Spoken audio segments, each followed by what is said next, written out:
So welcome to episode 2 of the Falcon build. We'll pick up where Tom left off, me, being slightly forlorn and basically toiling away to polish the paint, having admitted defeat on having the car at the Winter Blast.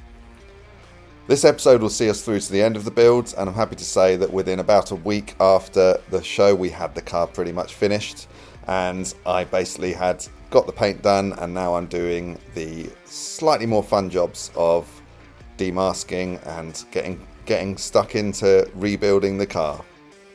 So sit back and enjoy.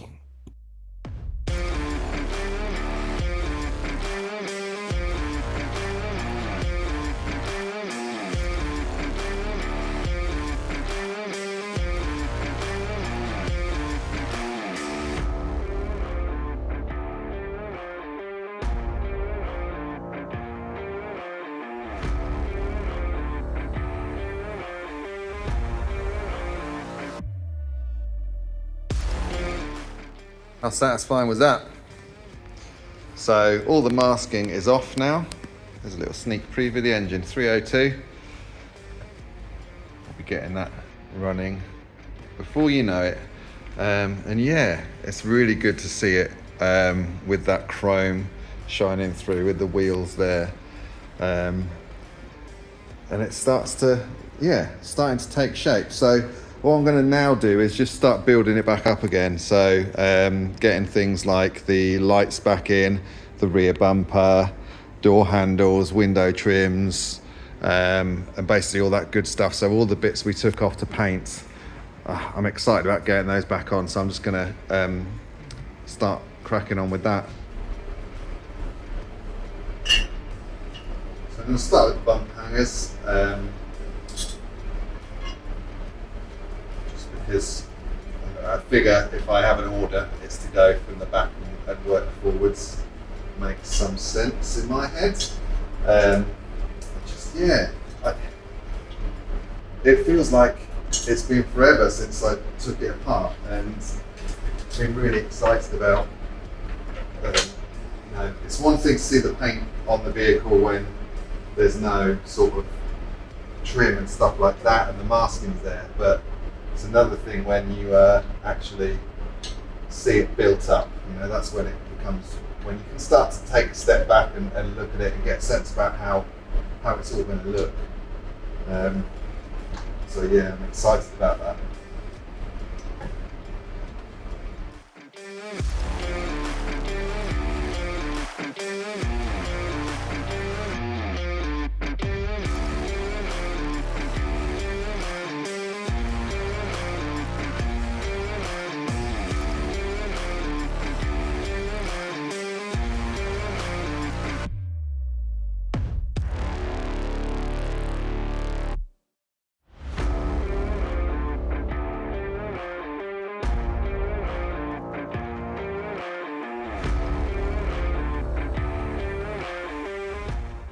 Excited to be putting the rear lights back on. I think they're so iconic. This is one of the things that I love about American vehicles is this, the kind of design, that almost quite futuristic design that they put into these things. The detail in the sort of the chrome, and not like these days when it's just a plastic lump with a few bulbs in it. There's all this thought and everything that went into design. It really sets the car off, I think, gives it a real touch of class. So I just need to plug in the electrics, plug them back in, and then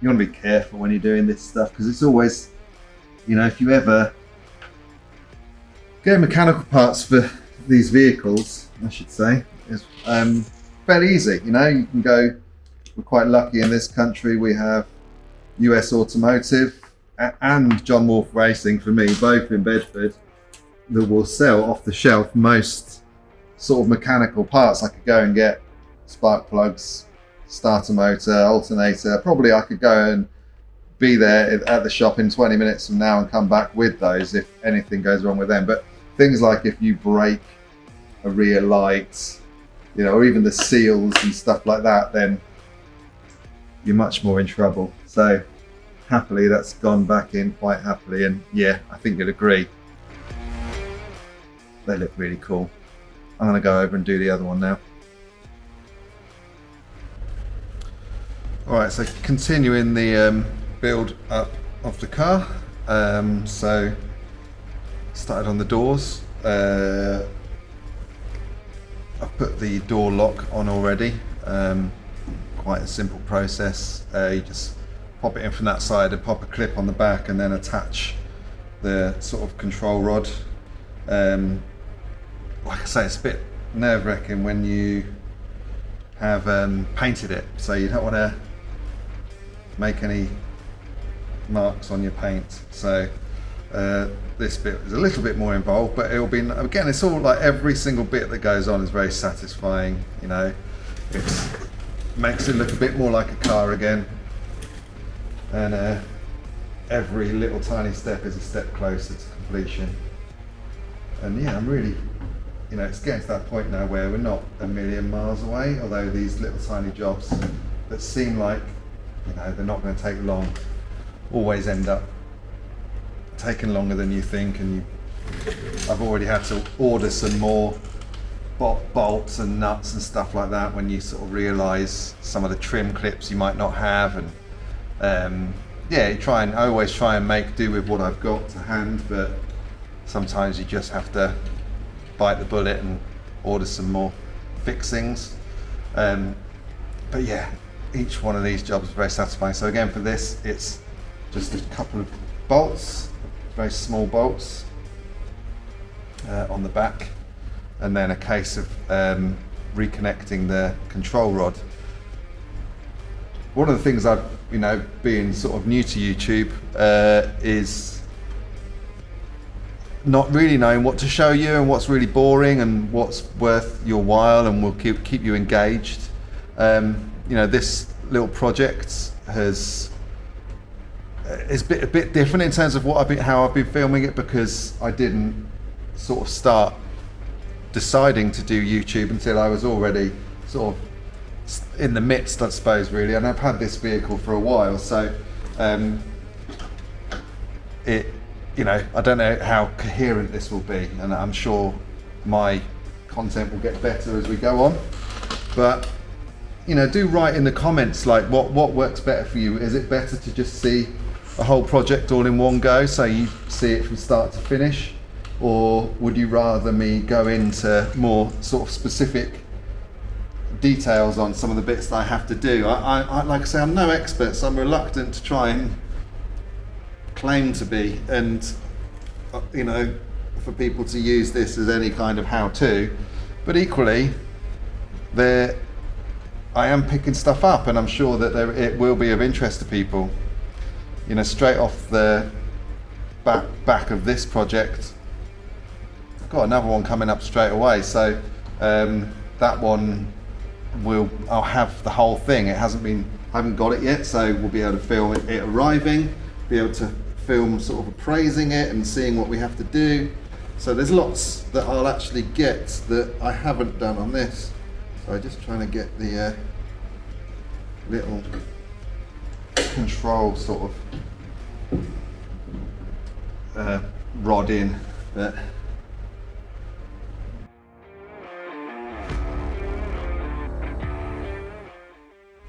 so generally what you have is like a hole that the sort of rod goes into, and then a plastic clip that then spins around to hold the rod in and make sure it doesn't move. So that is in. Let's just see.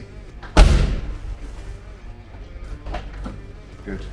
So the next bit on this will be removing the door handle, the window winder, and then putting the door card on. So there's a chrome trim that goes along here. I'm not sure if these door cards have ever been on before. So there's a chrome trim that goes along here that I can screw in here.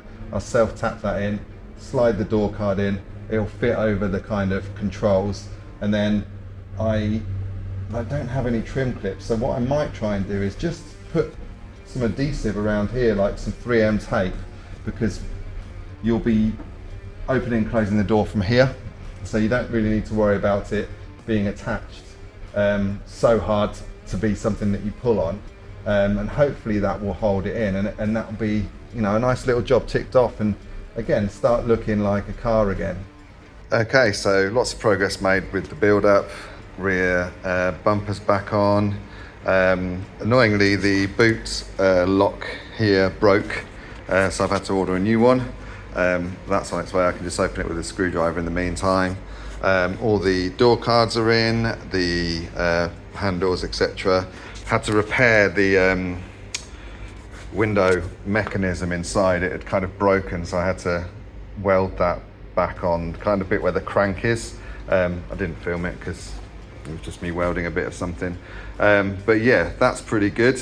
Still waiting to put the carpets in, and there's a reason for that, and that's because I need to, there's no front indicators, so I need to come up with a solution for that, and I need to find out if the wiring's in, and if it's not, I'll have to potentially put some wiring in. So front carpet not in yet. Moving around, so front grille, headlight bezels, and then I'm just working on just the lower grille trim that you can kind of see here. That's got to go on, and then the front bumper as well I'm leaving off because the indicators are in that, and we'll come back to that later. So all right, so operation get the car running well.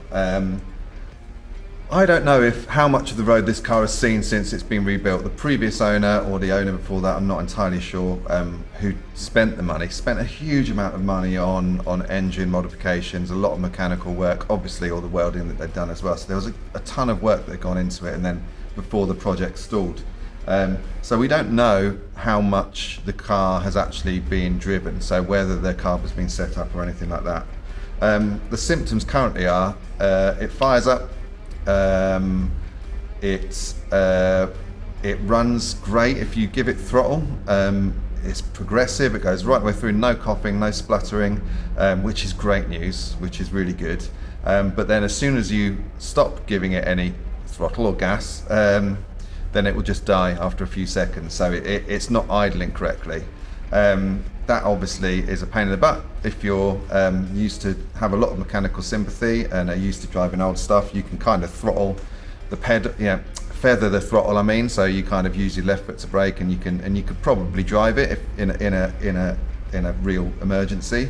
But that's not where we want to be. We want to work out why it's not idling. So I've played with the idle screw mixtures, and that is not seeming to have too much impact on what's happening. So probably something else going on. So what I'm going to do is pull the carburetor off and look for a couple of things. One being, is the gasket okay, or is it blocking any of the kind of holes and causing it to not idle? And the other thing is something called transfer slots. So I'm going to pull the carburetor off and do a little bit of an investigation and see if we can cause what's stopping it from idling. So let's do that. So to remove the carburetor, obviously I need to remove the fuel line, the throttle, the kickdown mechanism, the choke, the vacuum line here, and then there's just 4 bolts sort of here that need to come off. So I'll whip all those off, and then we'll get it up on a bench and have a look. All right, so that's everything disconnected from the carburetor now. So I'm just very carefully now going to remove it, and we'll get it over onto the bench.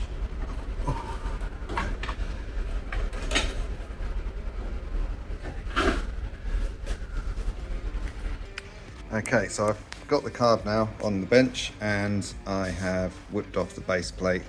And the gasket was a bit tired, so I'll replace that. But look in here, you've got, I don't know if you can see it in the light, there's these little transfer slots. You see that little slit there? So that should really just be about a square. So I think that might be open too much. Might be able to see it better there. So I'm going to adjust those down, which you do with this screw, this idle screw over here, just to bring that in to like a square. I think it might be overfueling and that might be causing the issue. So I'm going to give that a go. But I think also while I've got the carb off, I'm going to take off the bottom of the carb here with these screws and just check that gasket underneath. Make sure it's seated correctly and isn't blocking any kind of channels or anything like that. So I'll get that off now. Okay, so we can see that it all looks fine. All of the holes are aligned. What I was worried about is if this, if you can imagine this is slightly off alignment, how it might easily be covering one of those holes. So that all looks good. So I can put that back together. I'll just give it a little clean and make sure it's all happy, but that can go back on, and that gasket seems in good condition and yeah, good. Okay, so that's adjusted up. But one of the things I did notice is you'll see this sort of vacuum port is blanked off, but that's all cracked and busted up. And I wonder whether that might be enough to cause a vacuum leak as well. So I think I'm going to replace that and just make sure that there's no vacuum leaks in the system. Because again, that might be the thing. Let me know in the comments if you think that tiny thing might be the thing that makes a difference. But yeah, I'm always learning and it could well be. So it's worth changing. So I've reinstalled the carb, found another small vacuum leak, so I plugged those two and yeah, adjusted the transfer slots, and then happily Dan was able to come over that afternoon and be an extra pair of hands, so I was able to crank and he was able to tinker with the sort of idle screws and stuff, so we could get it to sort of run more smoothly. And yeah, basically we spent a couple of hours tinkering, getting it idling, and then we can start playing with the timing as well.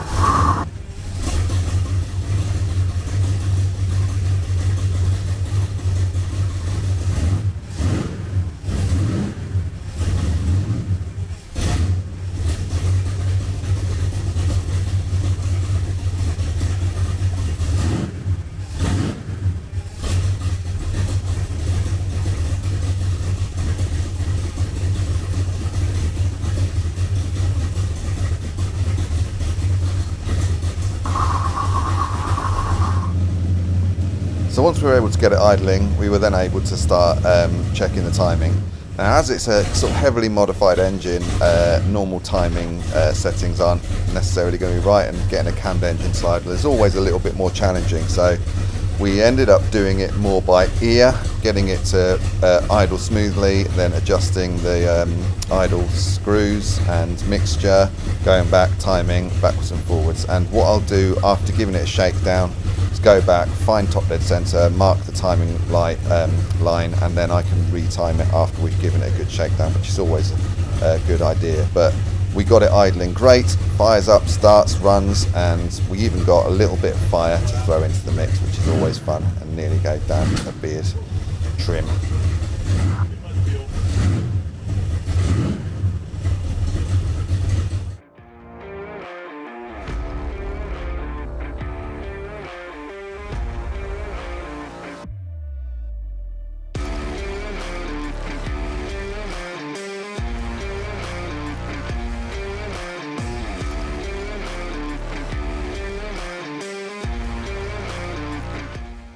Next job, so the car now runs, pretty much everything is bolted up barring the bumper, and the reason for that, as I've said, is the indicators. So this little hole is where the indicators go in the Falcon, and those indicators obviously aren't present, and I've been unable to find any. I would have got the original ones if I could. I think I managed to find one, and it was hideously expensive and not in the UK. So instead, what I've managed to find is these Hella indicators that are kind of roughly the same size.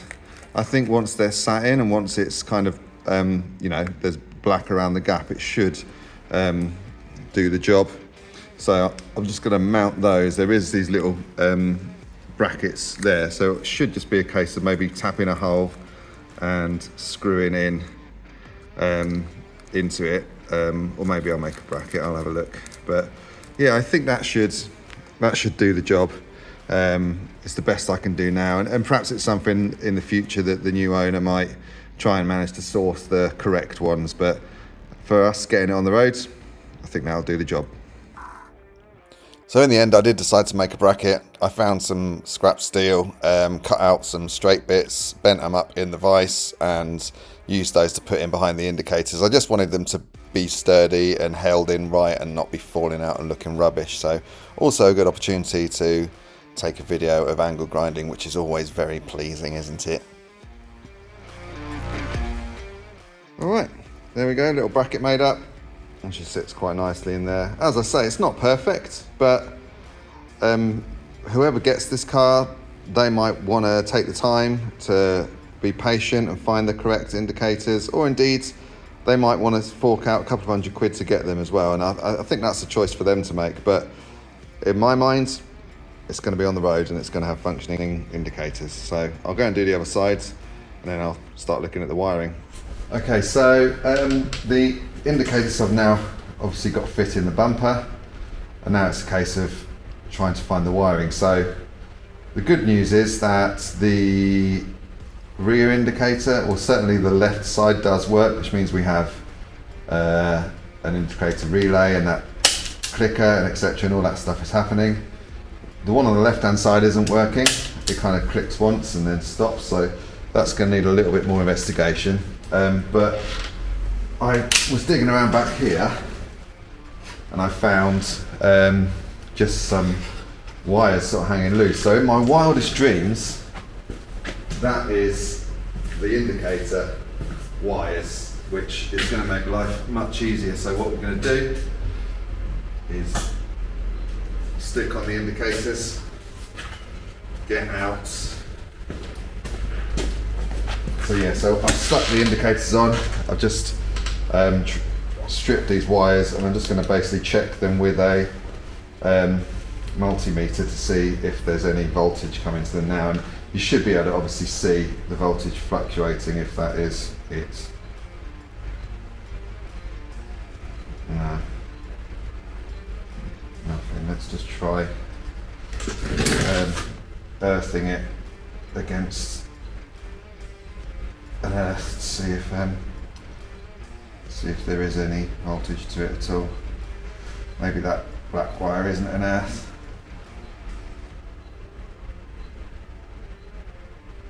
So yeah, nothing there.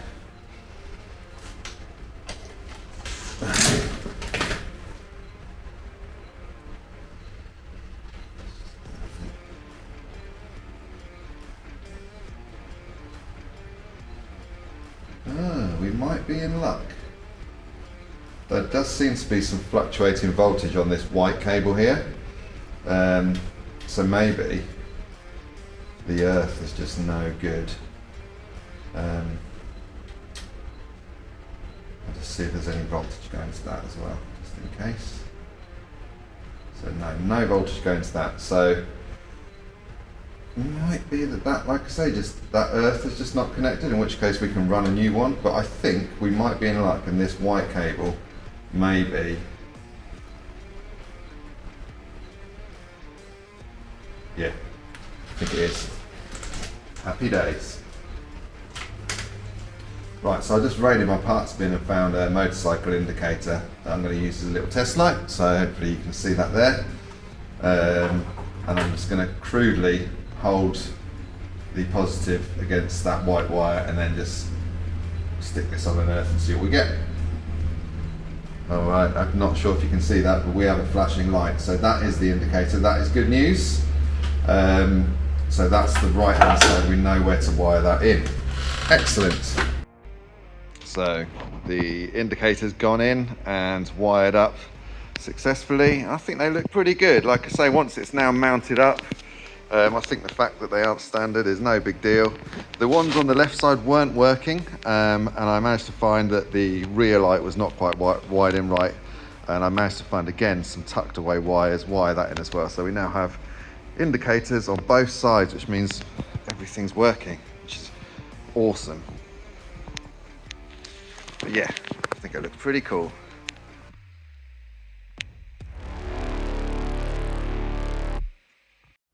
Another very satisfying job ticked off. So now the indicators are all wired in and I know there's no more wiring to go in. I fitted the carpets back in pretty easy to do, just a case of sort of laying it in. Had to pull these trims off and basically get the carpet in behind those and tuck them back in, and it's a proper tailored carpet, so it just fits in beautifully. And it's a really nice place to be now, this interior. Really lovely.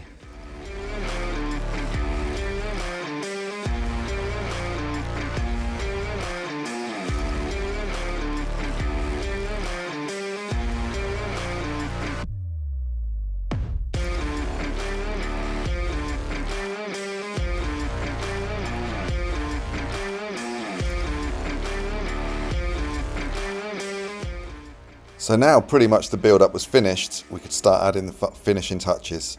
And perhaps the thing I was most excited about was to add a bit of sort of race livery to give it that real race car look. Now I'm lucky enough to have Mad Danny as one of my best friends, but he isn't keen on being on video, as I've said before, and we respect that. Some say it's because he is in witness protection, some say it's because he has several illegitimate children, some say it's because he is some sort of spy. But we know it's because he's just a little bit grumpy. And like I say, we respect that. And watching him work is just an absolute joy. So I thought I'd just share a few clips of him laying down that writing by hand. He does it by sort of using chalk to outline it and then fill in the gaps. And yeah, this process obviously takes a few hours. But in my mind, it completely transforms the car. And yeah, I think it's something that really adds something to the vehicle and makes it that bit special and transforms it from a standard sort of car that, like I say, isn't mega straight, to having that real classic sort of 60s stock car look that really works for it.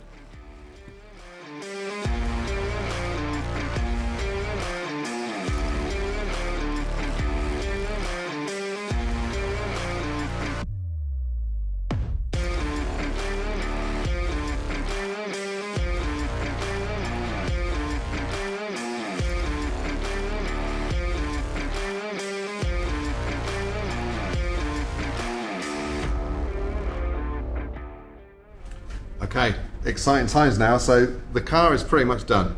Just ticking off the last couple of jobs. Danny's paint is done, and I'm ready to get it out on the road. But I want to do this thing before I do that. So there is this trim that goes around the rear screen here, and I've tried to put it in with like 3M tape, but it flexes a bit and it wants to come off. And what we don't want to do is take it out for a drive and that fly off, because as much as it doesn't seem like it'd be an expensive part, trying to find those and get them here would probably cost a huge amount of money.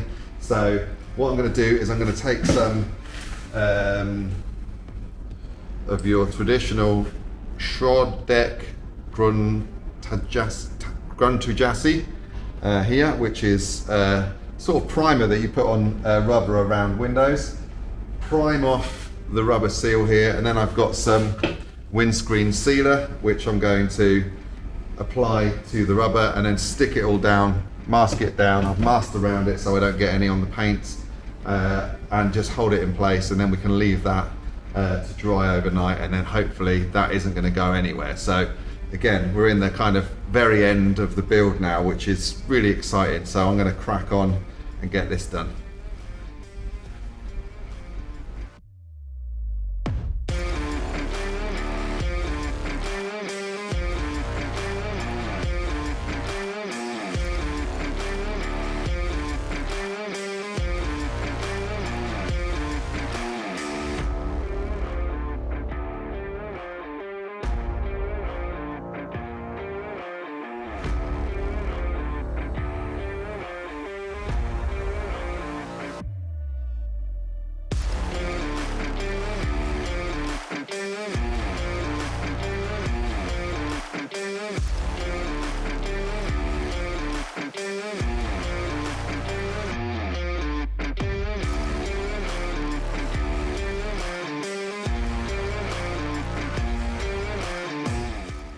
Okay, so all sealed up. Yeah, I just put some tape on there to hold it flat in, because I wasn't trying to pull that up that much on this side, so I could just tape it down. This side in that bottom corner just wanted to come back up, so I've put an old car battery on a piece of carpet that I've just put in that corner to hold it in just while it sets, and then hopefully that's the last job. Blimey, what a day.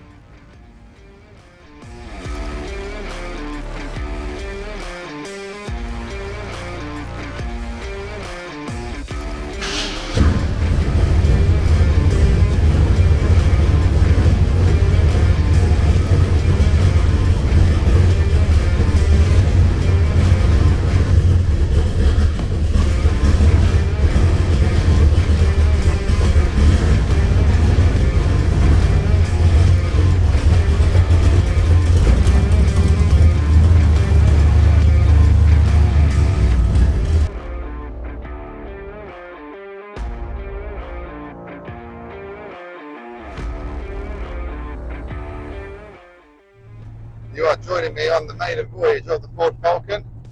This is the first time I've ever driven at any distance. Gave it a bit of a wash, checked the fluids, and we're just going to take it 10 minutes up the road to my friend Bill's house. Just give it a bit of a shakedown, see how she gets on. Happily, she seems to be changing through the gears. Brakes are working. Feels pretty well planted on the road. Yeah, it's a great feeling to finally be out driving her. It sounds absolutely awesome. The rumble when you're just idling with a canned V8 is just something to behold. And then right the way through the throttle range, hearing the glass packs. I'm not sure if you'll even be able to hear me, but you don't need a stereo in a car like this because it's a soundtrack in and of itself.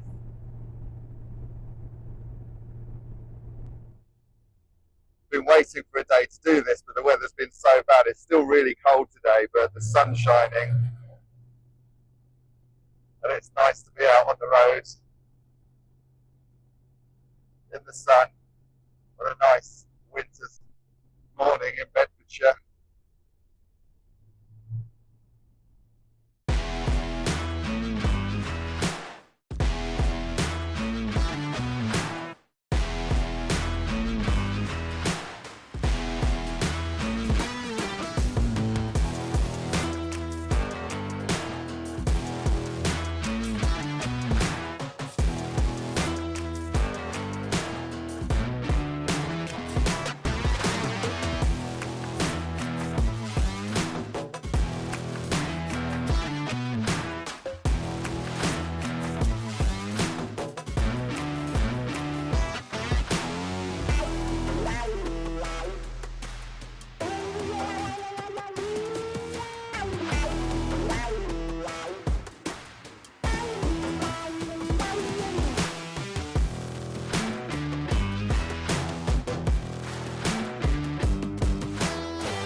So that's the end of the Falcon build.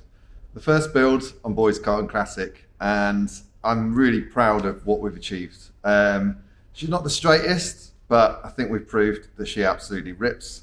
I just got back now from that initial drive and taking those shots that you would have seen. And yeah, it's a real joy to drive. I'm now just going to go back and just do a bit of final tuning and now clean it because it's filthy again. And she'll be up for sale. So as I've said, this is a business, this is my job, and I guess the proof in the pudding really, as if this is successful, as if it now sells. So it's going to be for sale now for £11,000, which I think is a really good price for a lot of car. And I think that reflects, like I say, the fact that it isn't a show car, the fact that it's December, which isn't the best time to be selling. And loads of people have been saying to me, why don't you just hold on to it until the spring, the summer? But, you know, unfortunately, as a business, it's not one of those things I can do. I can't just sit and wait.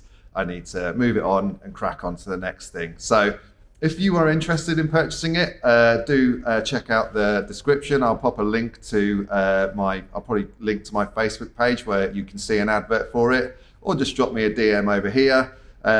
If anyone wants to offer, you know, a kind of trade or a PX or that kind of thing, I would be willing to take on another vehicle, but probably only up to the value of about £5,000, because as I say, I need to get some money in to keep the lights on and to start the next project.